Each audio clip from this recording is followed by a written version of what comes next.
Da noite, o Sandro Brasileiro, que vem lá da Casa Espírita Allan Kardec, da Alvorada, vai falar para a gente sobre responsabilidade da educação e evangelização.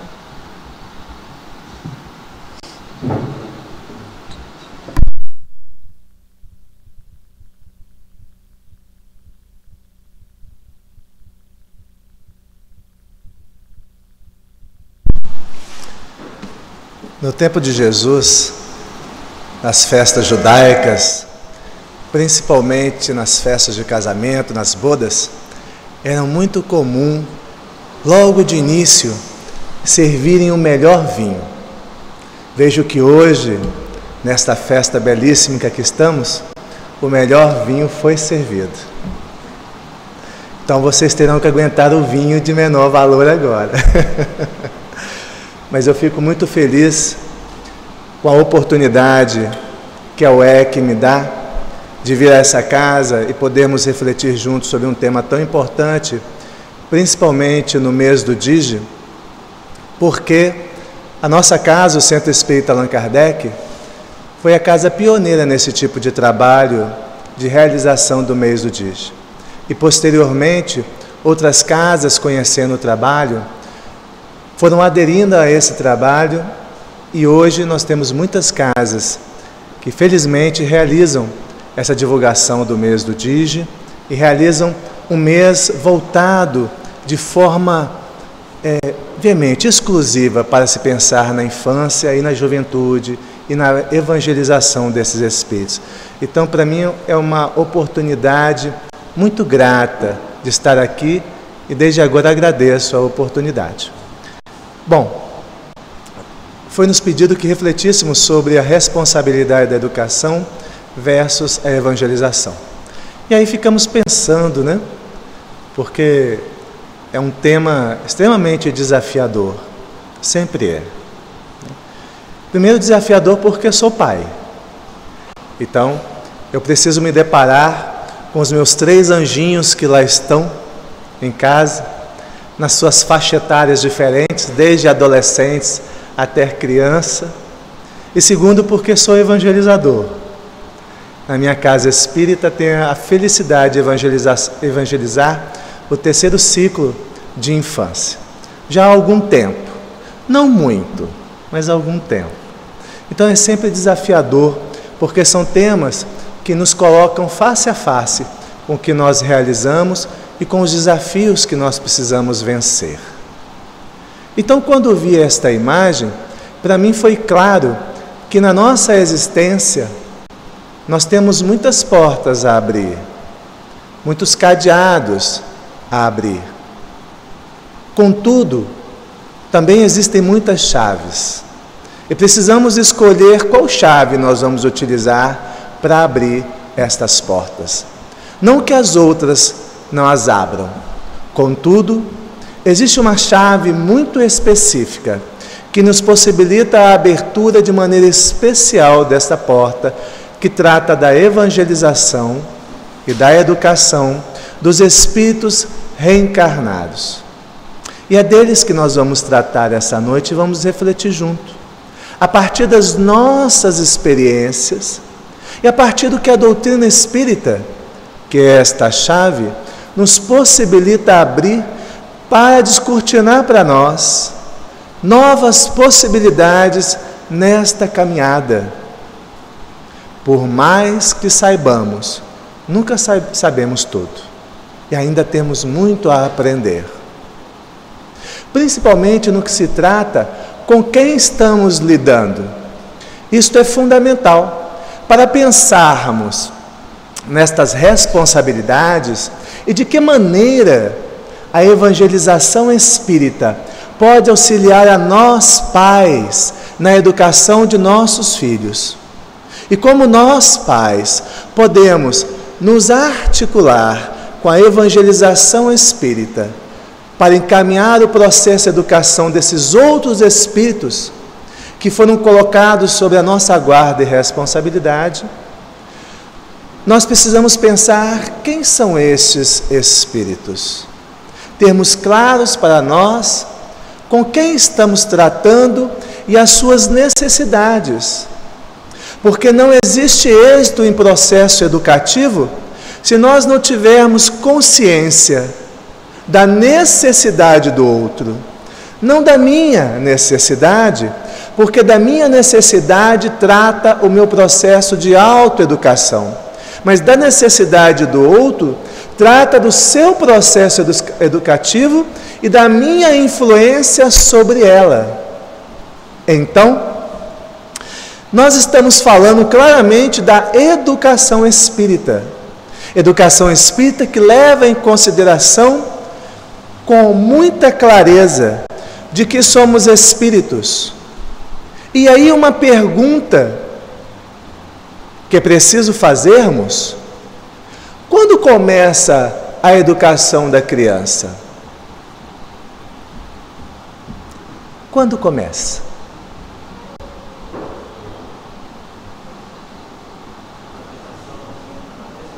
Na gestação? Nosso companheiro ali disse que na gestação. Alguma outra contribuição?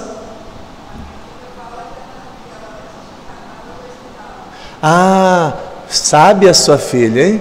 A filha dela disse que antes de reencarnar, ela já estudava. Ela não está aqui não, né? Senão eu ia trazer ela para cá para falar no meu lugar, porque ela sabe mais do que eu, pelo jeito. Então, todos nós estamos certos quando nós pensamos e consideramos o fato de que aquela criança que nós olhamos, que se encontra naquela condição biológica, né, relativa ao nosso estado evolutivo nesta existência material, está claro para nós espíritas que aquele é um espírito imortal com uma história longa de existências materiais. E nestas existências materiais, e ora aqui na Terra, ora no plano espiritual e vice-versa, nós vamos construindo a nossa caminhada evolutiva. Então, quando começa a educação da criança? Ora, ela começa na medida exata do processo de educação do espírito. Então, ela se dá no mundo espiritual, ela continua quando reencarna, desde lá do momento da concepção, prossegue toda a sua existência, porque precisamos considerar que na caminhada evolutiva, alguns de nós estão no estágio ainda de criança espiritual, outros caminhando para uma pré-adolescência, outros na adolescência. Então estamos em processos evolutivos diferenciados. Então passamos por essa trajetória nos educando e continuamos a nos educar e a participar desse processo educativo, mesmo após o desencarne, porque o espírito é imortal, ele não perde nunca a oportunidade de aprender. Bom, sendo assim, nós vamos buscar na fala de Dora Encontre, no livro Educação segundo o Espiritismo, esta atenção que precisamos ter para com estes espíritos, porque a criança é, antes de mais nada, um espírito reencarnado, uma alma que recomeça uma nova existência. Isso faz toda a diferença quando nós nos relacionamos com a criança, seja no lar, seja na casa espírita, seja aonde for.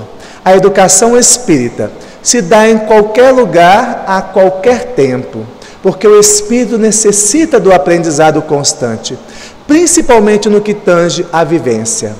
A criança, nos seus primeiros estágios de vida, é o espírito aberto a um aprendizado constante, aonde ela ainda não tem a condição consequente, pelas condições biológicas, de ter o crivo de análise daquilo que ela está aprendendo.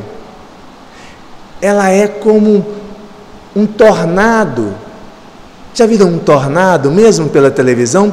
Aonde ele passa, ele arrasta de maneira avalaçadora tudo o que está no seu caminho. Assim é a criança, assim é o espírito nos seus primeiros estágios de vida. Ela passa arrastando e alimentando-se de todo o conhecimento e vivência que ela pode. Porque o espírito tem necessidade do seu primeiro estágio de vida, aprender, sem os limites, sem os entraves dos seus próprios preconceitos, das suas próprias dificuldades. Então, nos primeiros estágios de vida, principalmente até mais ou menos aos 7 anos, esse espírito está ávido a aprender e não tem no controle do corpo físico as limitações para esse aprendizado, principalmente educativo. Porque alguns podem dizer, mas a criança também não tem condições cognitivas para aprender. Engano nosso. Quer etapa mais difícil do que a alfabetização? E nós passamos por ela de maneira desafiante.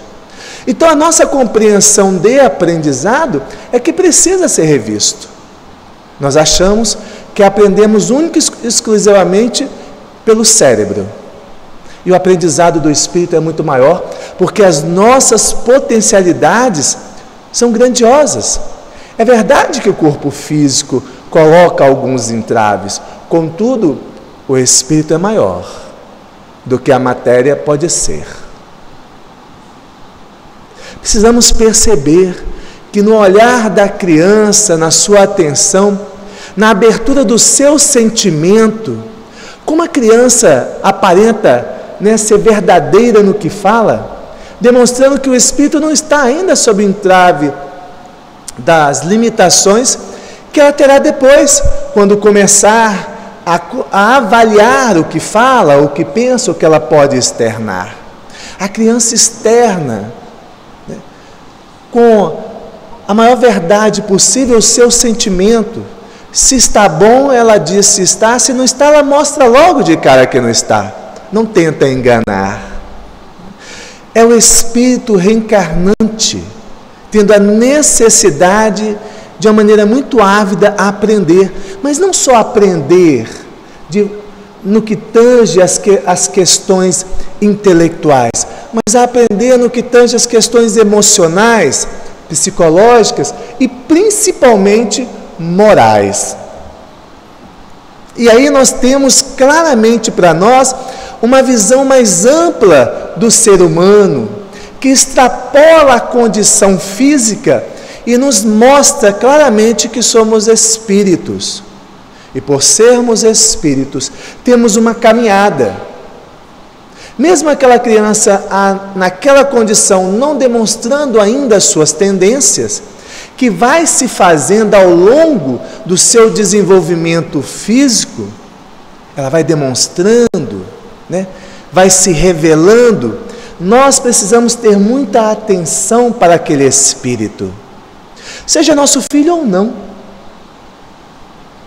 Se nos relacionamos com eles e temos a oportunidade de compartilhar com eles e influenciar no seu processo educativo, precisamos ter a atenção, o cuidado do olhar daquele que cuida, daquele que tem a necessidade de observar para saber o que fazer. Esse é o papel tanto do evangelizador como do educador. A atenção para as necessidades daquele espírito, naquilo que ele demonstra. E aí temos com os ensinos da doutrina espírita a lucidez de entender que somos todos espíritos, inclusive aquele que ainda está no ventre, que se relaciona com nós antes mesmo da sua reencarnação. Por isso que falávamos que a educação se dá muito antes do processo de fecundação, porque a relação do espírito reencarnante se dá antes, porque nós combinamos, fazemos combinados. Você vai primeiro, eu vou depois. Você prepara o caminho, eu vou chegar depois. Nós nos preparamos fazendo uma programação reencarnatória. A família é constituída para dar as condições necessárias a todos de terem êxito nesta vida, nas conquistas espirituais que nós precisamos ter. As materiais estão submetidas às conquistas espirituais. O problema é quando nós colocamos uma na frente da outra, como diz os nossos companheiros do interior, né? Colocamos os bois na frente do carro. Quando achamos que as necessidades materiais são fundamentais para as conquistas espirituais, é que nós começamos a nos equivocar e a valorizar nem sempre o que é fundamental na família.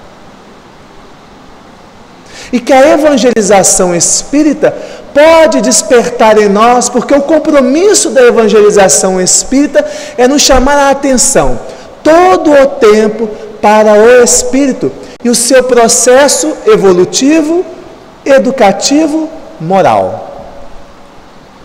Então a evangelização é um parceiro de nós pais no processo educativo quando nós nos desviamos, adentramos a matéria e nos esquecemos de que somos espíritos e o que é fundamental é aquilo que dá condições ao espírito de evoluir moralmente, rumo à felicidade. Todo o restante é apêndice para este processo, que pode ser deixado de lado ou não, conforme as necessidades. Às vezes é interessante observarmos como as pessoas se lamuriam, por exemplo, quando perdem o emprego. É uma tragédia. Por vezes gera um desconforto porque ficamos preocupados. Como vamos dar o necessário para os nossos filhos? Do alimento, né? Da vestimenta, da casa. É uma preocupação necessária.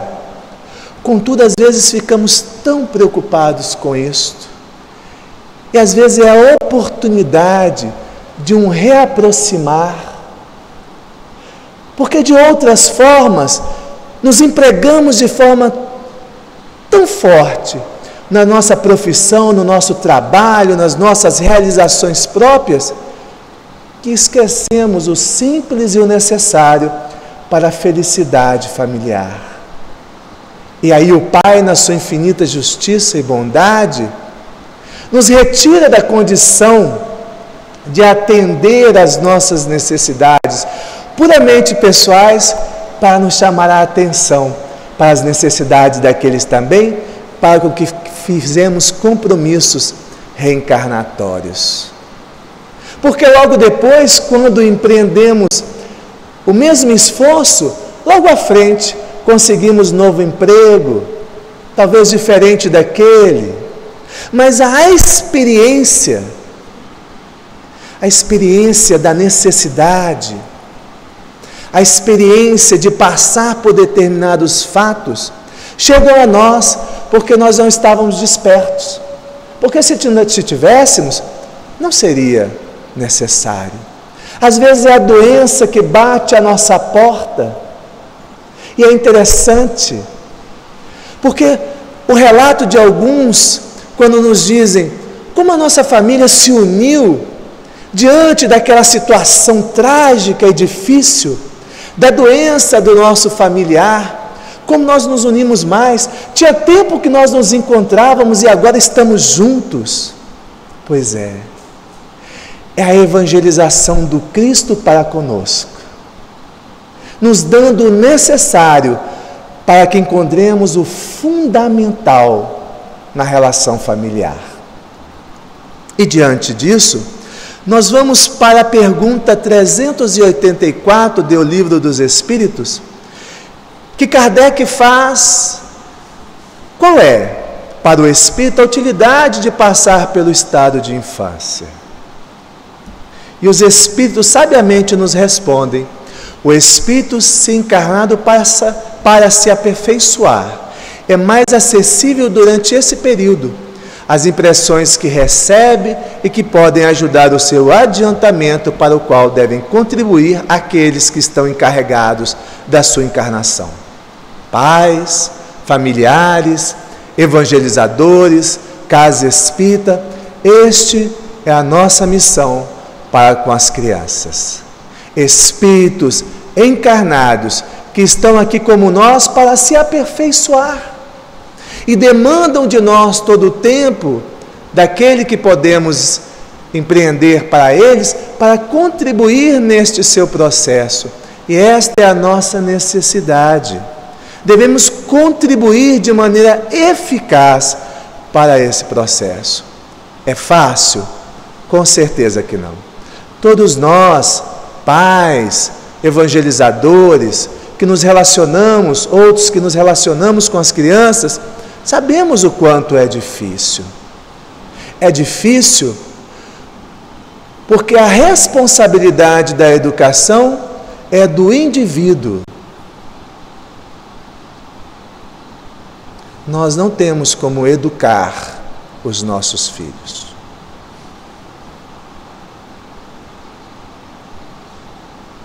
É difícil ouvir isto. É difícil fazer uma criança agir como nós achamos que ela deve agir, ou como o nosso sentimento de angústia e de frustração quer obrigá-la a agir. É difícil. É por vezes doloroso. Mas o processo educativo é belo por isto, porque nos convida a pensar no nosso próprio processo educativo. Por muito tempo entendíamos que só poderíamos educar pela força. Hoje conseguimos entender que é possível educar pelo diálogo, pelo amor, mas isto leva tempo. Leva um tempo que é difícil nós aceitarmos, porque nós vamos criando uma sociedade que socorre. Não é socorre de socorrer, antes fosse. Não, é só corre, é de correr, socorre. Mas corremos sem saber aonde queremos chegar. E sem dar tempo do outro poder aprender no seu tempo. Porque é no seu tempo que ele irá se educar, não será no meu tempo. Ah, Sandro, quer dizer que eu tenho que deixar por conta dele o seu processo educativo? Claro que não. Se buscarmos na lei de sociedade, é imprescindível as relações para que nós nos eduquemos. Então a educação vai se dar na relação, um com o outro. Mas quanto mais eu tento imputar ao outro a força para se educar, por vezes mais distante nós nos fazemos. E mais difícil tornamos esse processo, tanto para o outro quanto para nós. Então, o processo educativo requer um processo de análise nosso nesta relação. Por quê? Por sermos pais, temos o direito de infligir a violência física para com os nossos filhos. Esse é um questionamento, um deles que precisamos fazer. Estou aqui para dar receitas de forma alguma, porque eu próprio tenho as minhas dificuldades com os meus 3 filhos. Ainda estou tentando aprender com eles como eu posso ajudá-los no seu processo educativo. Estou tentando aprender com eles como eles podem me ajudar. Mas é este o processo. É de um aprendizado mútuo, que não me dá o direito, simplesmente por estar numa condição atual no corpo físico de ser adulto, de não ouvi-lo por ser uma criança. Ele tem muito a nos ensinar. Como nós temos a colaborar com ele em seu processo educativo. Às vezes colocando limite, outras sendo firme nas posições que precisamos ser. Por exemplo, nenhum de nós pergunta aos nossos filhos se eles querem ir à escola. Alguém pergunta aqui? Perguntou o seu filho? Ah, pai, hoje eu não quero ir à escola. Tudo bem. Amanhã também não quero. Tudo bem, a hora que você quiser, meu filho, você vai, tá bom? Nenhum de nós, na sua sanidade, faria isto. Então eu pergunto, por que nós perguntamos ao nosso filho se ele quer vir na evangelização espírita?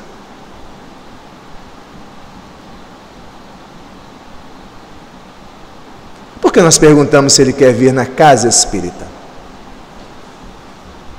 Por que nós perguntamos se ele quer participar do culto do Evangelho no lar, na nossa casa? Ah, mas isso nós não podemos forçar. Mas para ir na escola dos homens, podemos. Para ir no médico, podemos. Ora, existe uma certa contradição nesse processo educativo, que nós precisamos avaliar. Então é uma troca constante que nós fazemos com eles. Ora, somos duros demais e percebemos isto e refazemos a nossa caminhada. Não há nenhum problema em se desculpar, em se colocar para o filho de maneira que ele perceba que você também é imperfeito. Contudo, que você tem posições claras em relação ao seu processo educativo moral, porque ele ainda, na condição de desenvolvimento biológico que ele se encontra, ele não está em condições de fazer determinadas escolhas. Não é uma questão simplesmente de puro desejo, ou de colocar a minha vontade sobre dele. É uma condição de necessidade, dele entender de que você veio primeiro. Tem um motivo. Senão ele teria vindo primeiro, não você. Talvez numa outra encarnação ele venha primeiro, mas nessa, você veio primeiro. Tem um motivo. Porque no processo reencarnatório, nada é de graça. De graça no sentido de o acaso. Nada é o acaso. Então sim, é preciso considerar estes fatores no processo educativo e entender essa relação. É preciso entender a relação do honrar pai e mãe. É preciso entender. E é você que vai ajudar a ele a entender isso. Como será também os evangelizadores da casa espírita, os trabalhadores da casa espírita, nas relações que vocês terão com eles na casa espírita. É de suma importância ter este compromisso com os filhos, como nós temos tantos outros que nós achamos de suma importância a realizar. Com isto, podemos pensar nisto que a Dora Encontre nos coloca quando ela nos diz: a criança é uma personalidade com seculares experiências, com características individuais próprias, mas que está momentaneamente adormecida. A reencarnação produz uma espécie de amnésia temporária no espírito, justamente para dar-lhe a oportunidade de recomeçar uma nova experiência. E logo depois da infância vem a juventude. Belo momento nosso, a juventude, não é? Eu estava vendo aqui o Igor tocando, né, de forma tão primorosa. Eu morro de inveja. Cadê o Igor? Está aí? Está aí ainda? Ou deu uma saída? Deu uma descida. Eu ia dizer para ele, morro de inveja, mas é uma inveja cristã, tá? Vontade de tocar assim. A gente vê um jovem empreendendo esta faculdade, se apresentando diante de uma casa espírita, sozinho aqui, né? Sozinho em termos, né? Mas aqui, né, enfrentando esta, para contribuir com a nossa harmonia. Que coisa bela! Desejo para os meus filhos vê-los assim. Para mim será uma grande felicidade se eles conseguirem chegar desta maneira.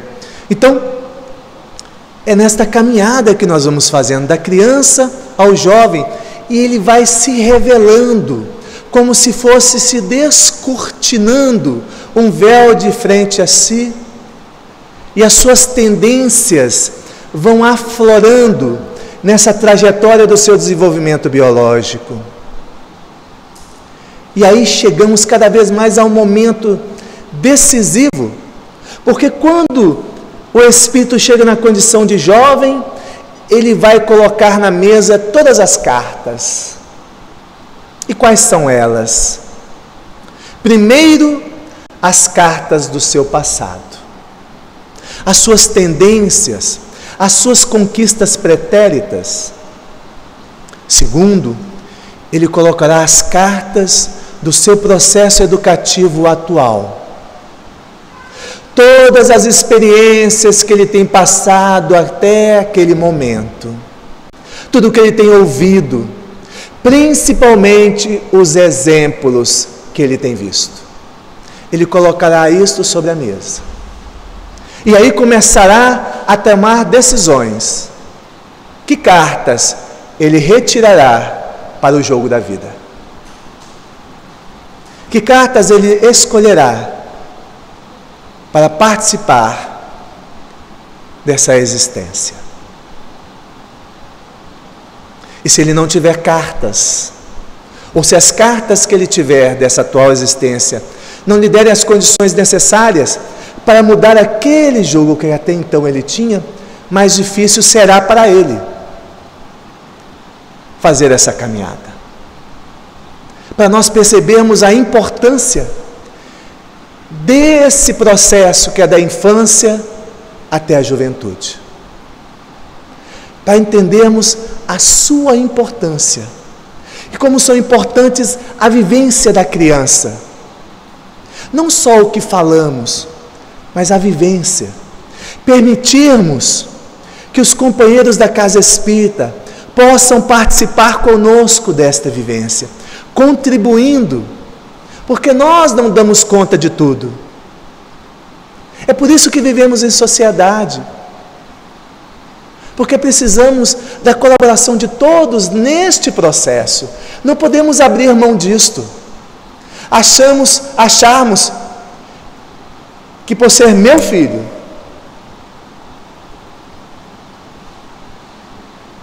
a mim basta a sua educação. Não. Sob a minha responsabilidade está os seus cuidados. Assim Deus proveu. Para que nós intimamente nos relacionássemos, para reatarmos laços, ou juntos construirmos laços na nossa família. É uma necessidade individual de cada um. Mas nas necessidades coletivas, é preciso a participação de todos que nós pudermos envolver nessa caminhada. Então não abramos,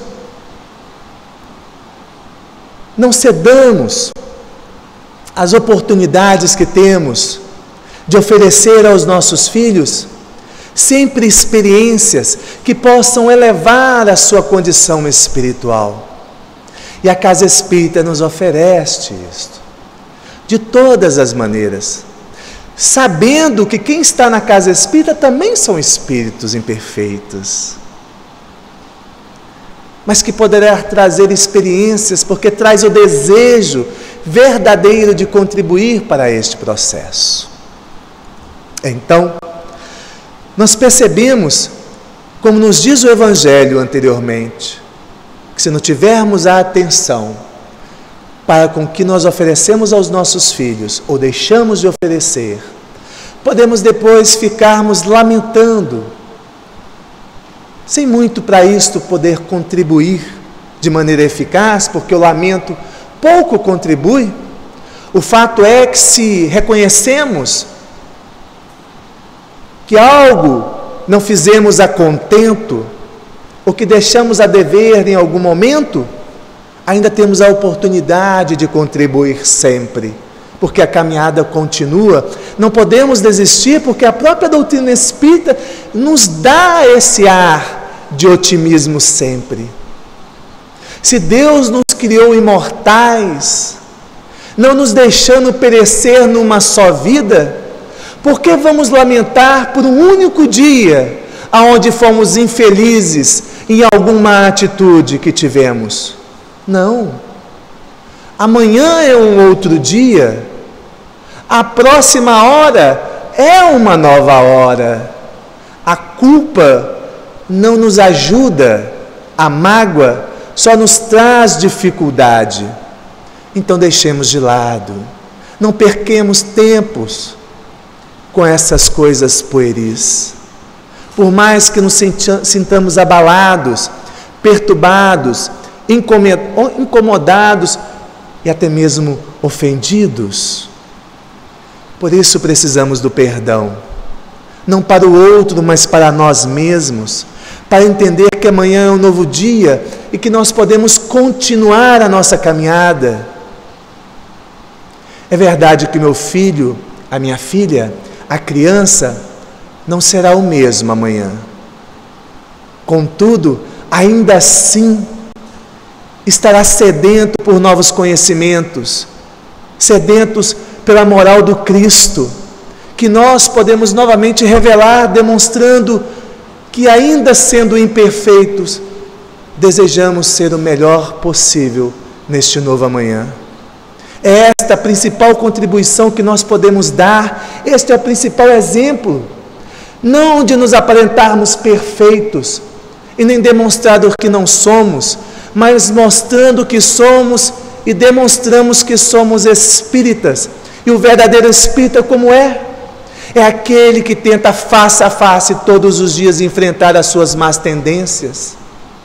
E isto só é possível se temos diálogos francos, se reconhecemos os nossos erros e demonstramos o quanto aprendemos com o outro e o quanto o outro pode aprender conosco. E que se em algum momento somos duros, aparentemente com ele, não nos falta o amor para da mesma forma abraçá-lo, mesmo quando somos firmes. Quem disse que para sermos firmes precisamos fazer caras feias?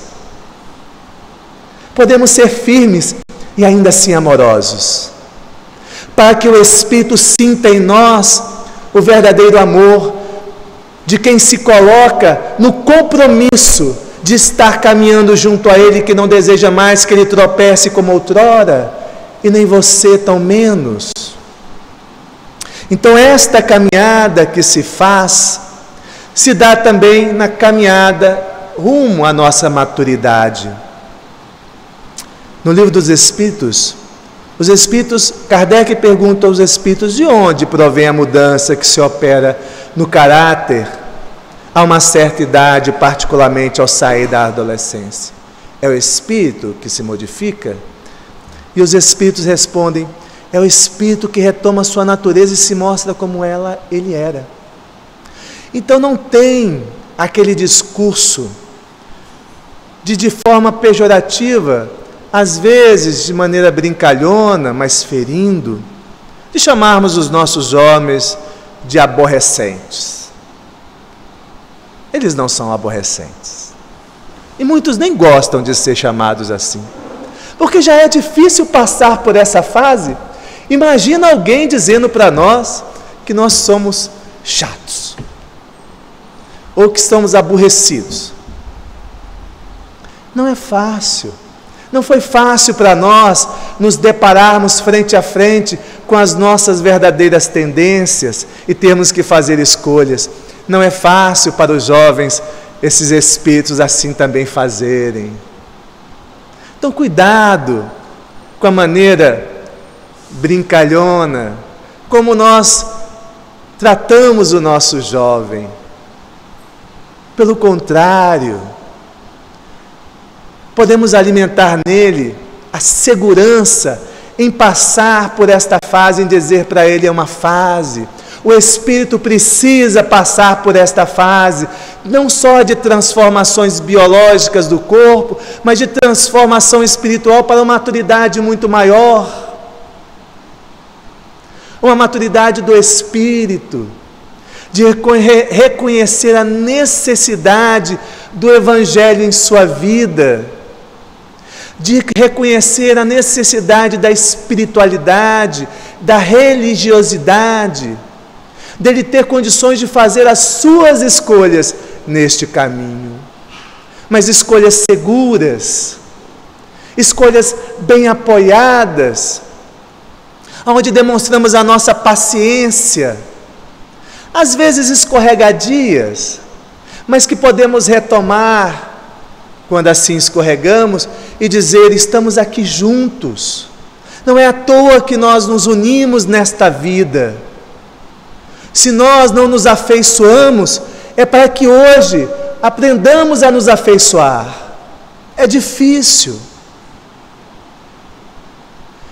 Eu não me relaciono assim com o seu irmão, porque nós temos uma outra afinidade, que é diferente da que temos contigo, da que tenho contigo. Podemos ser verdadeiros com os nossos filhos, bem como os filhos podem ser verdadeiros com seus pais. Não, da parte deles, geralmente o são, né? Sei bem isso, minha filha nunca falta, nunca perde a oportunidade de ser direta comigo. Mas nós, às vezes, adultos, maduros, faltamos com esta possibilidade, com medo de perder o amor do filho. O amor jamais pode ser perdido. Quando confiamos na construção de uma relação feliz, amorosa, ela não se perde jamais. Mesmo nos momentos de conflito, que serão muitos, e nós assim bem sabemos, mas o conflito é necessário para nos tirar da condição de conforto e refletirmos sobre a nossa caminhada, daquilo que fazemos, das decisões que tomamos, dos sentimentos que guardamos, das relações que construímos.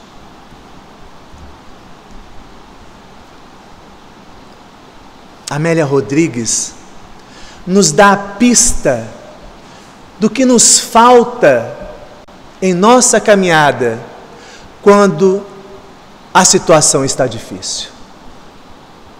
E a situação está difícil. Não sei para vocês, mas para mim está difícil. Então Amélia Rodrigues, sabiamente, no Reformador de 78, nos dá a dica do que está faltando quando a situação está difícil. Ela nos diz: raras exceções, a criatura enriquecida pelo intelecto chafurda no abismo da revolta e se alucina, atirando-se à loucura irreversível ou ao suicídio infeliz.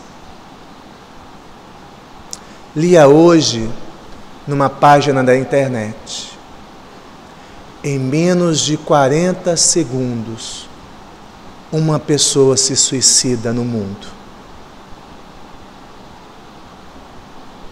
Em menos de 40 segundos. A cada 40 segundos, uma pessoa se suicida.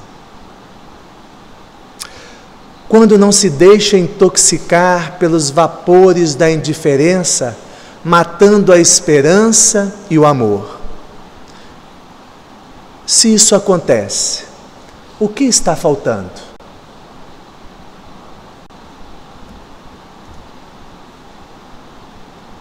Ela nos diz: isto porque tem feito falta Jesus. Jesus tem feito falta. É uma saudade imensa que nós temos dele. E no descontrole, na ignorância da nossa saudade, nós nos confundimos e nos perdemos. Mas na esperança renovadora da encarnação e na constituição da família, nas possibilidades que a evangelização espírita nos oferece, Jesus é resgatado e veio de encontro à nossa saudade. Isto porque tem feito falta Jesus no coração e na mente dos indivíduos. E ela finaliza: ao Espiritismo cabe a honrosa tarefa de trazê-lo de volta, atuante e sereno, vigoroso e libertador. Ainda falta Jesus. mas nós temos resgatado ele com a doutrina espírita, vigoroso, como nos tempos do Monte Tabor, como nos tempos de Cesareia, como nos tempos quando ele se juntava a nós, e nós no meio da multidão, quando criança corríamos a seu colo, e os discípulos tentavam nos afastar, e nós buscávamos o Cristo, ansiosos pelos seus ensinamentos. Hoje, assim, ainda hoje o fazemos, já diferentes, mais amadurecidos pelas vivências reencarnatórias, mas ainda com saudade do Cristo. Mas podemos tornar essa saudade uma saudade sadia, aquela saudade de que sabemos que vamos encontrar com o Cristo, mas encontraremos com Ele de mãos cheias, de corações plenos, não mais apenas para pedir, mas para dizer-lhe: Senhor, estou aqui, usa de mim naquilo que possa compartilhar. E Ele nos chama para compartilhar em família aquilo que nós podemos compartilhar. Ele nos chama a compartilhar na casa espírita, na evangelização, nas experiências que nós temos no dia a dia, para vivermos essa experiência feliz junto aos nossos irmãos. Queridos companheiros, esta é a reflexão que trago, compartilho com vocês, pequena ainda, que requer de nós ainda muita reflexão, mas muita ação, que convido a todos a fazermos, ao retornarmos aos nossos lares. Se algo sentimos que está pendente, se existe alguma mágoa, alguma tristeza com algum familiar, busquemos de pronto, ainda hoje, se possível, não perquemos mais tempo. Se não estamos dando a devida condição dos nossos filhos, crianças e jovens, de virem à casa espírita compartilhar das suas experiências e ter novos aprendizados, não percamos mais tempo. Não tenhamos dúvida, o Cristo nos chama para viver essa experiência feliz e salutar. Que Jesus nos abençoe nesta caminhada e que nós possamos seguir em paz.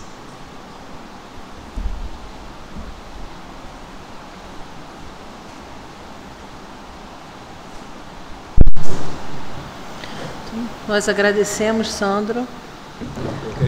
Agradecemos por essa palestra maravilhosa que aqueceu o nosso coração, com certeza, né, nessa noite. Então eu vou pedir que a nossa companheira Laisa faça a oração de término da nossa reunião.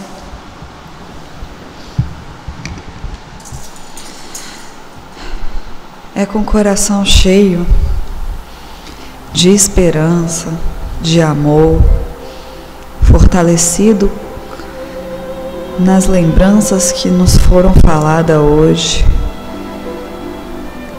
revivendo o nosso compromisso de pais, filhos, de espíritas,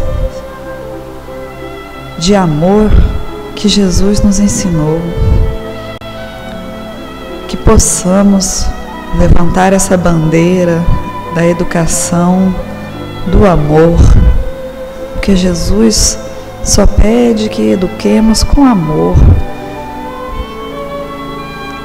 que sejamos líderes nesta educação verdadeira, que possamos fortalecer esse laço na nossa família, com os nossos filhos, com os nossos pais, para verdadeiramente seguir o caminho do encontro ao Pai maior, agradecemos sempre a oportunidade de estarmos aqui aprendendo, superando nossas dificuldades. Que assim seja.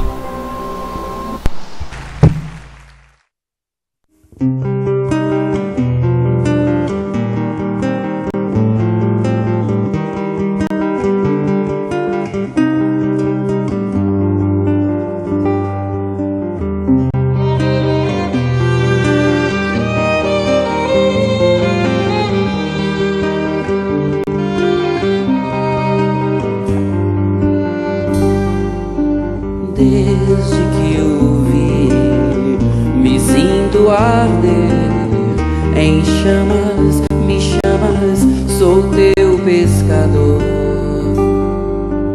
Vi tuas puras branduras na voz e um sol de ternura rompendo Tabor.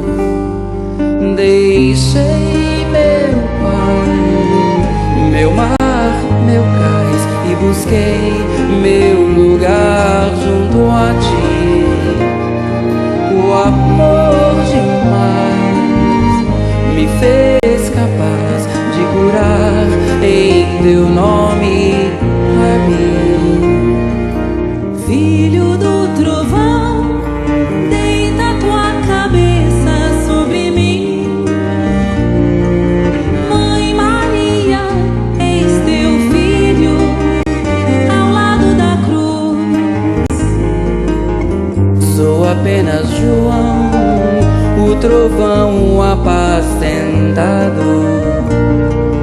Testemunharei por ti, seja onde for. Não te queimarás no óleo que ferver por mim, pois tu viverás pra contar o presente e o futuro aos homens. Chamas e chamas,